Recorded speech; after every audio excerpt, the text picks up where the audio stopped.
right. So we are now recording.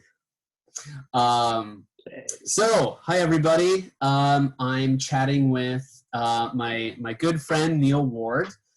Neil is an assistant professor of graphic design at Drake University in Iowa, right? Des Moines? Correct. Yes. And Neil and I have known each other for several years. And 2014, as a matter of fact, if I recall, South Dakota, right? Oh, yeah. Yeah, way back. It was snowing in May. Right. So I was the first guest on Neil's Tell It to Neil podcast.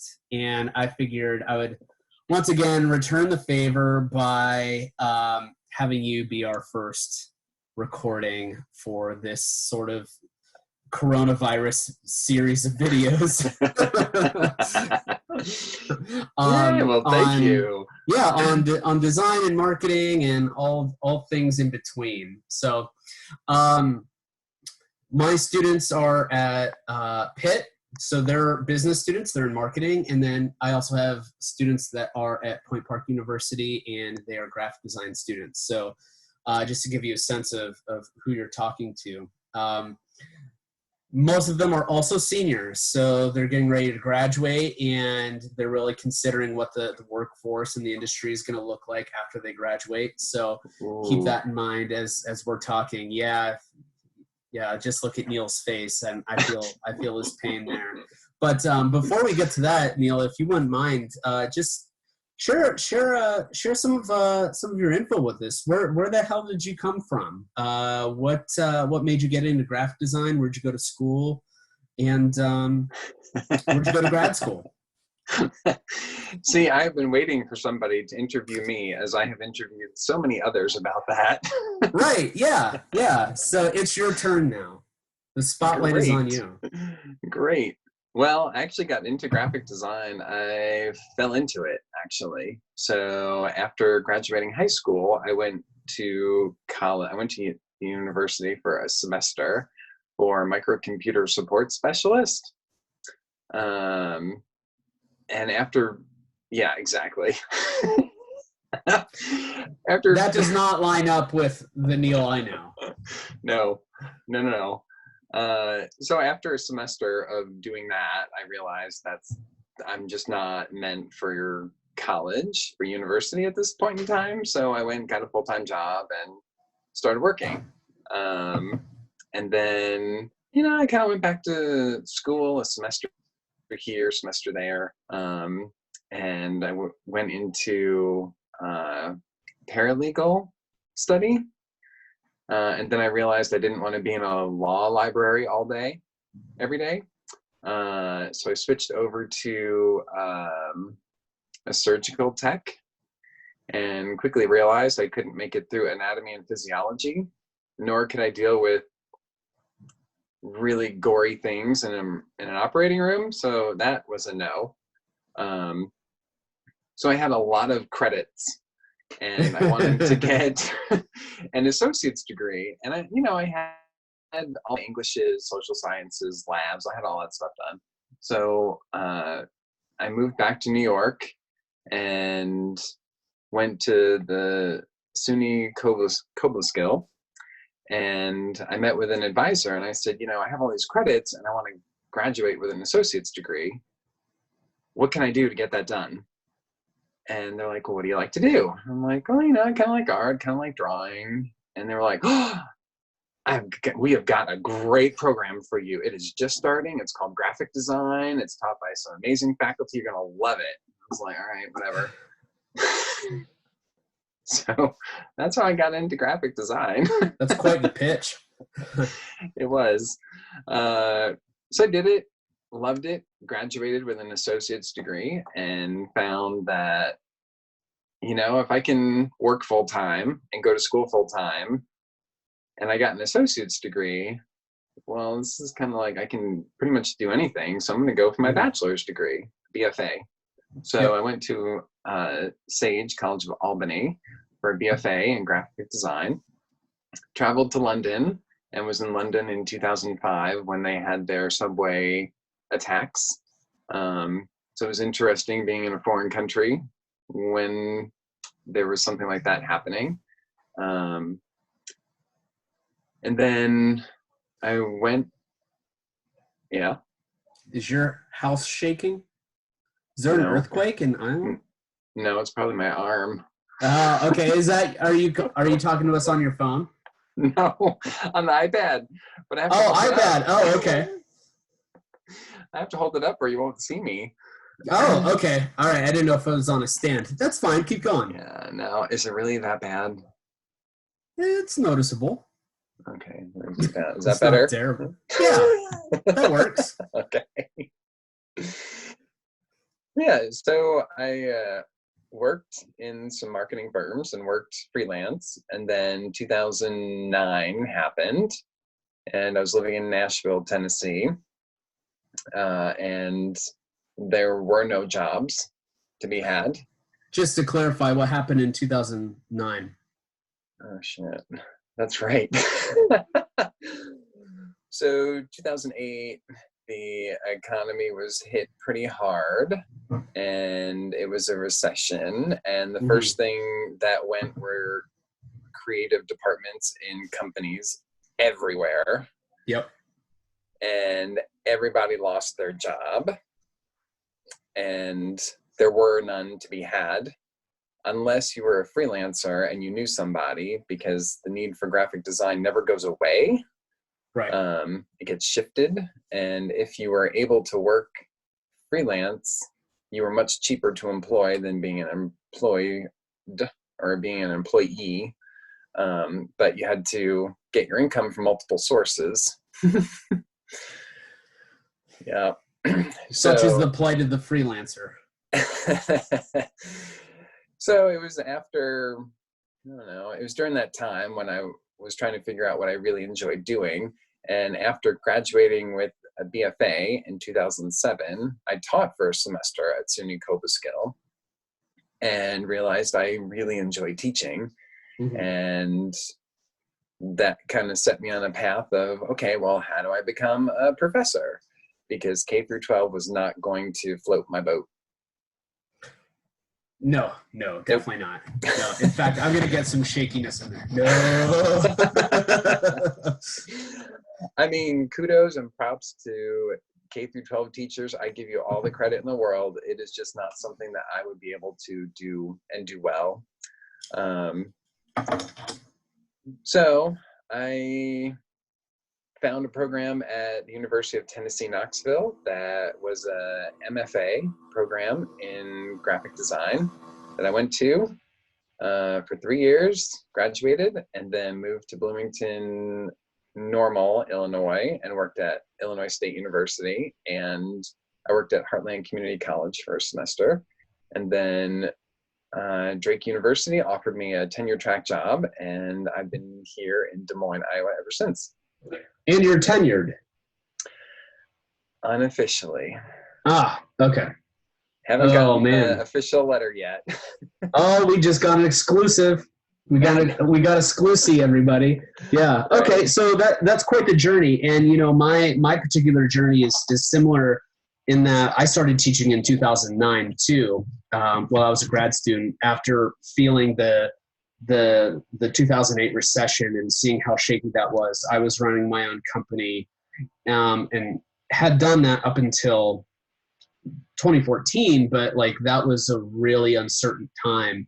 And to your point, like, design is always needed and will always be around, but to the degree of which it's needed, it varies depending on the economy. So some of the students that you and I both have now that are graduating, they might be entering that same shaky recession type of economy. How would you recommend they navigate that? That's a good question. So the wonderful thing about graphic design that I've always loved about it is that you basically have a leg up on everybody else, because you don't need an office to work. All you need is your laptop and some programs, some software, page layout software, image editing software, or web authoring software, and you can literally work anywhere. and make money. And that's not true of all disciplines. One really nice thing that the students now have that I did not, and I'm guessing you did not, is there's so much group work that happens in BA, BFA programs that I think the students today are a lot more well-versed at collaborating remotely than you and I might have been accustomed to or used to. So they have that working for them, and they're able to communicate well in that environment. So I think that they've got a leg up on those of us who may be a little older. Yeah. But I mean, I think the same things are still intact, right? You have to have a strong portfolio, and you have to have your PDF portfolio and an online portfolio to show your work. But you have to show your work even more concisely now. Yeah. And what we've been telling our students all along, your work has to stand for itself, is even more true now. Well, not to, I'm going to interrupt you. To hell with it. So a lot of what you said is absolutely accurate, especially when it comes to being concise. So, our seniors are entering a shaky economy, and it's right now, it's so much more competitive even when you and I went through school, bachelor's and graduate. It's even more competitive. And there's going to be a ton of competition for our students that are just looking for work, and even freelance work will be competitive. So you have to make your sales pitch very impactful, but very short and to the point if you're going to cut through the competition. I mean, you can break that competition down. If you had 100%, it's like, all right, well, 30% are going to be average designers, or 60% are going to be average. The remaining 40 are going to be varying degrees of above average to superhuman. And ultimately, even if there are even superhuman designers out there, like how ambitious are they? Where are their deficits at? I've known some really average designers that are really great at getting work because they're extroverted and they're ambitious, and they just make the sales. So it's a very nuanced and multi-layered sort of challenge there. It is. And to your point, it is a lot of networking. So renew those AIGA memberships, people. Oh my gosh. Well, here I will. So here's the thing about networking. You have to network out of your group. Yes. You can't network with other AIGA folks because they are looking for work as well. And when you network with the same people in your discipline, you're all looking for the same thing, and none of you can offer anything that will benefit the other person in terms of business. Right. That's glorified, competitive analysis.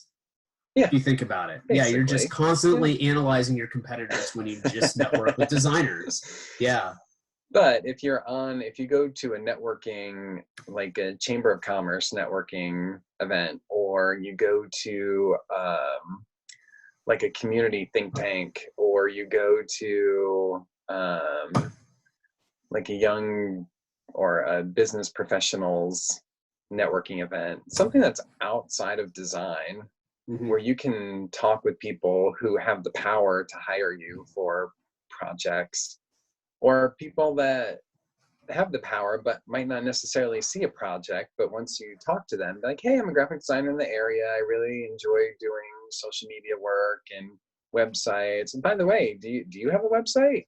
Are you thinking of updating it soon? Or and those conversations happen really organically. And I find that most business people, when you talk to them and you approach your questions in an informational way, like, I just want to learn about your company and what you're doing.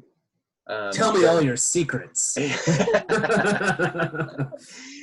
they're much more open to be like, oh, you're just asking me to understand what we're doing. And then you can like throw in a little like, actually, well, I can create something like this for you. Would you be open to a meeting to talk about some possibilities? No obligation. I'll buy you coffee or whatever. And that's where you turn a networking event into business. Yep. So that's my advice on that. Some organizations that I've gotten significant value out of have been groups like Rotary International. Most Rotarians are business owners of some kind. They're always needing design work. American Marketing Association. I mean, that's just a natural sort of piece of connectivity to design. The Ad Federation. Again, they need designers, but also just like art circles in general. So like there's an organization here called the Pittsburgh Glass Center. I don't think I drove you guys past when you were in town, but No. They have these really wonderful classes, and they've got a really great exhibition space, and that's also a wonderful way to meet potential clients is by meeting other artists that aren't designers. I found that to be particularly effective. And then also Chamber of Commerce groups, especially. And we're not referring to like government-based chambers of commerce, but small groups, typically regional chambers, just so much work. And, Neil, to that point, when you move out of the urban center, so as you move out of Pittsburgh or Des Moines, like you're going to start to see that there's even more work available because designers aren't making themselves available in rural spaces. They're all going to the city. Oh yeah. Yep. So keeping all that in mind, so we talked about a little bit your education, and what are some of the things that interest you in design? Like what interests you about design right now?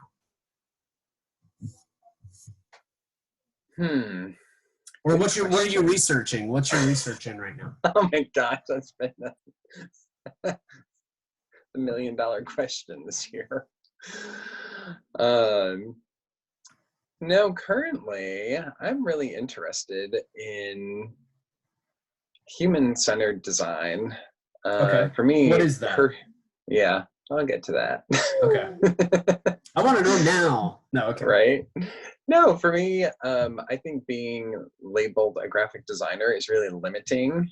Yes. Because the word graphic in front of designer has so many connotations and so much baggage that, you know what, if you hire me or if we talk, I'm going to find out what your needs are and what the problems are in your daily life.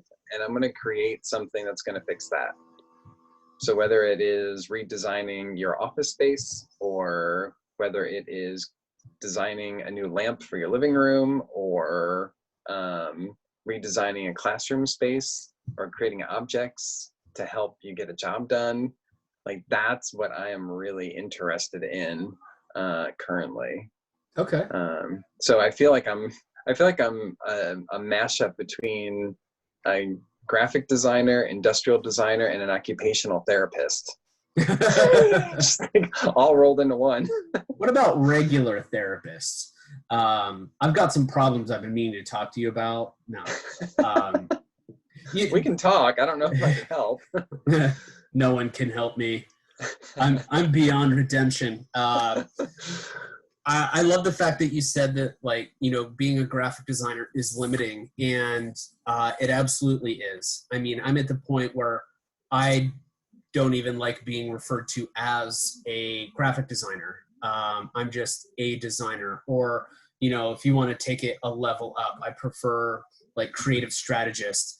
And I like that term. I like that phrase title because it has a general aspect to it. Because with what we do, yeah, we can design visual output. Great. But so much of that is design-based thinking. It's systems-based thinking. We're looking at the links between people, places, things, objects, whatever, and trying to bring them into the center and solve a problem that satisfies all parties and all needs. And ultimately, that's what I feel like design is. So if you're really narrowing your vision and you're only going to be a graphic designer, then your career is only going to be about graphic design, when you may be more naturally inclined to be solving bigger problems with design in general. And that's one thing that design has done for me is open my worldview in that respect. So what do you think about that? I love it. I love it. Well, human-centered design, that's essentially what I'm describing. You know?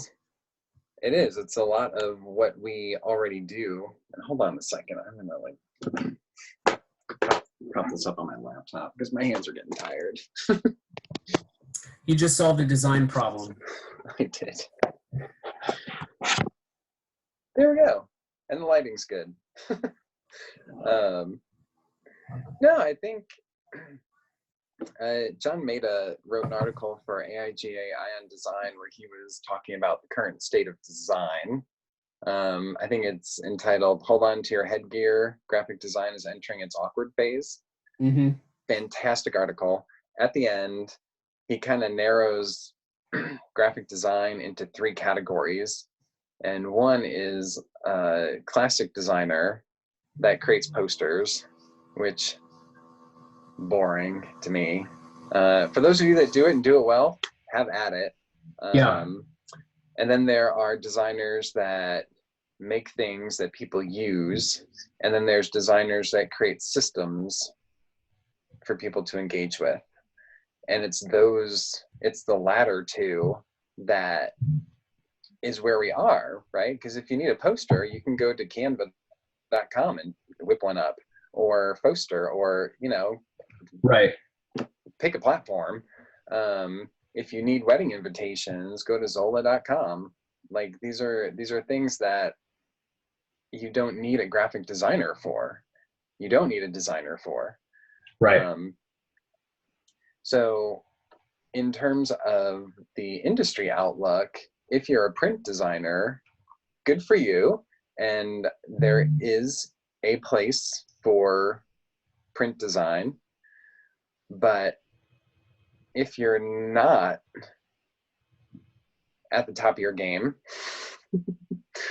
or have a knockout portfolio in print, then you're going to be kind of shoehorned into a graphic design position that pays like $35,000, $40,000 a year, and that's kind of where you'll stay, right? Right. Unless you have the ambition and motivation to move up to creative director, if that's even available where you're working. Whereas if you're an interaction designer or a UX designer, those jobs start out much higher, right, in terms of annual salary, and it just keeps going up. Yeah. So thank you for saying that, because this is one thing that I've been sort of harping on lately with my design students, is that like you're all by default design generalists, meaning you can do print design. You're all trained to do that. So imagine if you're going to a school that does not put any emphasis on interactive design whatsoever. You will have 4 years of concentrated but generalized design experience, right?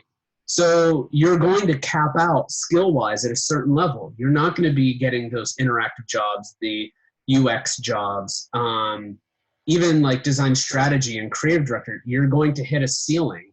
And generally, at that case, the ceiling is going to be a low or below average salary, depending on where you're at. So when you decide to level up and add some breadth to your skill set, then you're going to see that there are going to be more opportunities. So I don't know about your students, but like with mine, they generally get interactive design jobs before they graduate.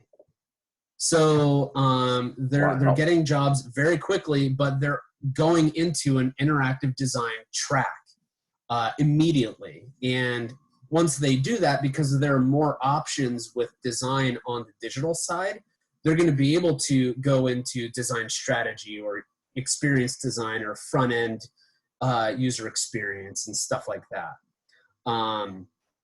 So that's something that I've been trying to get through lately, and I think it's taking. I think it's holding. And I hope that it forces some design curricula across the country to really, enhance itself. So you're building the interactive program at Drake, right? Or you at least have a heavy hand in it. I do, yes, and have. So I teach web design, which I am going to be completely redoing that course for the fall. And I'm going to be working with some alumni who are actually in UX and web design to kind of consult with to develop that. I also teach app design at Drake, which is a collaborative course. So we have journalism students and computer science students working with design students to create apps. And then we have a advanced website or advanced web design, not website, course that goes deeper into WordPress, Divi, and Flexbox. So kind of hitting all of the major platforms and coding languages for them to get their coding chops. Not that they will be coding with Flexbox or Divi, but they're going to have the knowledge to be able to handle that. And that software changes like every 6 months. It's quite ridiculous. Oh yeah. With how frequent it changes. So as soon as you revise your curriculum, it's like, okay, I'm gonna have to revise this all over again. But that's actually a good thing. Yeah, but that's a good thing because you're staying on top of things, and the fact that you have your alumni plugging into this and helping you develop it is even more meaningful because they have the context of the Drake experience plus the context of professional practice.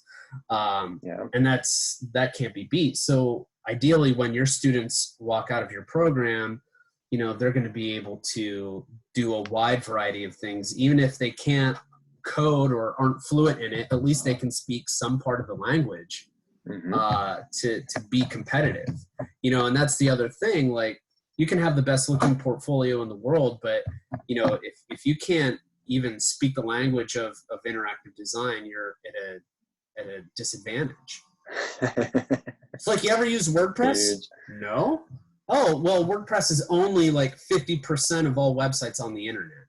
You haven't used it? Okay, yeah. This isn't going to work out. Well, and we've gotten feedback from a couple of alumni that have gotten jobs in the interactive industry that said what we were doing in app design, going through user flows, sitemaps, wireframes, the employers were really interested to see that in their portfolios and having our students talk about that in the interview. So it was kind of like, but kind of like, duh. We told you this would happen. Yeah. But it was more validation than anything. Right. And, going along with what you were just saying, that once you graduate from school with a BFA or a BA and you go into the industry, like, your learning doesn't stop. If your learning stops, you will lose your job within 2 years. Easily. Yes. If you keep your knowledge up and you keep learning new things, you're going to excel in your career, even though you might not stay at a certain company, because your skills are going to outpace what that company might be able to handle for you in that position. Exactly. So, my dog. Hey, pup. He saw you wake squirrel. up. Oh, you saw a squirrel. Oh, no. I thought he was growling at having to learn new design things to stay no. competitive. No. So let's switch gears for a second here. Let me ask you this. So you've already talked about like some advice for graduating students and just kind of what the industry looks like or expects of you. What are some best practices that you would recommend for some of these seniors that won't have professors like you and I breathing down on them, demanding they get their work done on time? I mean, they'll have bosses that do that, but in order for them to level up in their own terms and really help themselves build the careers that they want, what are some of the sort of best practices you'd recommend for them? Know yourself. Like, sit down and really try to figure out who you are, what you really enjoy doing, and based on that, create your portfolio around that narrative. Mm-hmm. And if you can talk about yourself and what interests you and what you want to continue learning, and then create a portfolio that tells that narrative. So instead of, well, I did this poster in my entry level course, and then I did this product design in another course, and then I did this website in another course, instead of, well, actually, I am really interested in narrative and storytelling, and this is how it played out over my 4 years. So when I started the program, I started creating posters that were kind of one-off things. And then I kind of moved into web design, where I could then play with time and sequence and really get into storytelling, which then translated into my senior capstone, which incorporated the ideas from the poster and the website, and everything that I've learned in my internship kind of culminated here. But then this capstone project left me with more questions, which is why I'm here interviewing with you, because I want to explore those areas and learn more skills to then keep going. Right? That narrative sounds so much better than here's what I did here, here's what I did here, here's what I did here, now hire me. And those beats to the story all have some connective tissue. So what it's really demonstrating is your growth path. Like, this point of inspiration led to this, led to this, led to this. So it's kind of a domino effect as you're describing it. And your ability to tell that story in a compelling way, vocally, but also using your body language, and then the work speaking for itself. You need all three of those things to really be effective in that respect. Correct. And I guarantee, and you can back me up on this, but I guarantee if there's a person that's interviewing for a job that has that type of narrative and story together and shows their portfolio that way, they're going to be remembered. Absolutely. Mm-hmm. Those are the people you watch out for, because they're the tougher parts of the competition. I mean, that has so many great applications as well, because like, I know as an employer, if I interview someone like that, I'm going to feel confident with them in front of the client or pitching to the client. Maybe there's a client rep, customer service aspect to their personality that I can leverage beyond just their design skills. Just through your personality alone, you can show a lot of dimensionality that can give you the advantage to grow into higher positions in a company, ad agency, or corporation, in-house situation, or whatever. Yep. What about keeping up with style? A lot of designers we know have their own sort of unique style. There are a metric ton of Swiss minimalists out there.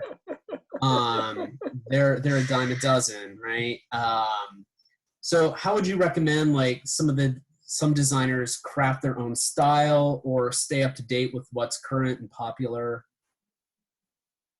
Oh gosh, I think I'm probably going to dispense some really terrible advice, but I'm going to do it anyway. Okay. If I look at your portfolio and I see a style, you have failed as a graphic designer because you're not taking into account people's needs. You're not a chameleon in that respect. Yeah. Nope. Which you can make a career out of that, but it will be that for the rest of your life.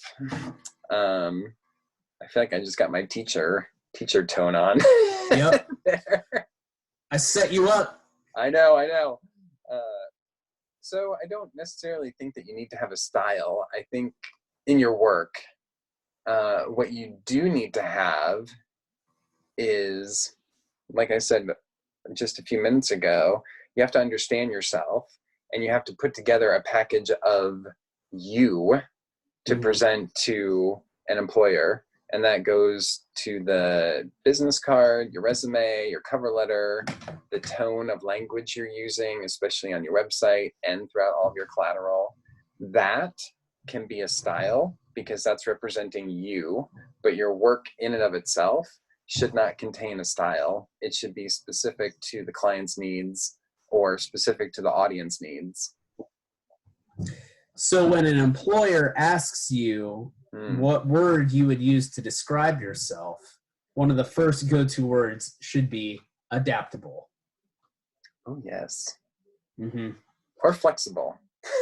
Adaptable, flexible, nimble, taking one out of Robin Landa's book there, quite literally out of her book.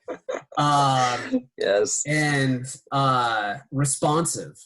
So at least those are the words that I use to describe how I feel about my work and my profession and career. But yours may be different.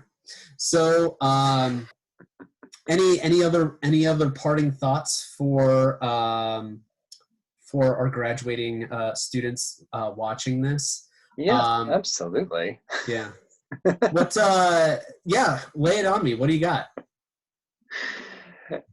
It doesn't get easier. No. So when you graduate or when you're looking for jobs, apply to as many as you can.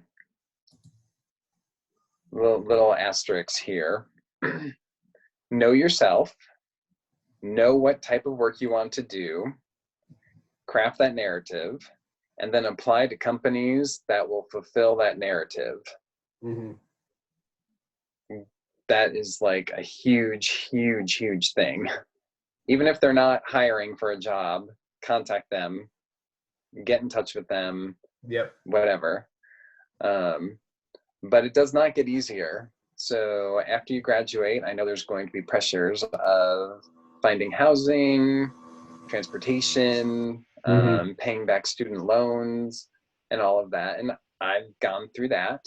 I think most of us have. Yep. But you may have to get a second job. And that's just part of it. Or you do freelance work on the side to kind of fill in those gaps. But keep at it. Keep at it. If you are truly passionate about design, you will keep going. Yeah. If design's not your passion and you keep running into these roadblocks, you're going to change course. Yeah. And quickly. Yeah, I mean, I completely agree with you. Design is my life. It always has been. I started designing when I was 11. So I'm actually kind of take what you just said and flip it upside down. I'm actually terrified of doing something that is not design because it is so central to who I am as a person. So I actually feel like I would be terrible in many other jobs. It doesn't matter what it is. Like, I could be a custodian, terrible at it, just awful. I could be a customer service rep, maybe not the best. I don't know. But to your point of like, you might have to get a second job. That's true, especially when you've got those student loans to pay, and God help you if they're private loans, because that would absolutely necessitate the second job. But you might find they're like, hey, I found a day job that I like, and I get to use design as an expression of myself, and it's still a passion. I'm putting my degree to use, and maybe I take some freelance clients here and there. That's totally fine. Or another route is I got a degree in design. I'm going to always work in design. Come hell or high water, I will be doing something in design. And that's okay too. There are downfalls on both ends. For me, my job is my hobby. So it's like, I don't have really any hobbies that I can use to, relax. So Neil, you know me well. You would probably say that my hobby is Legos.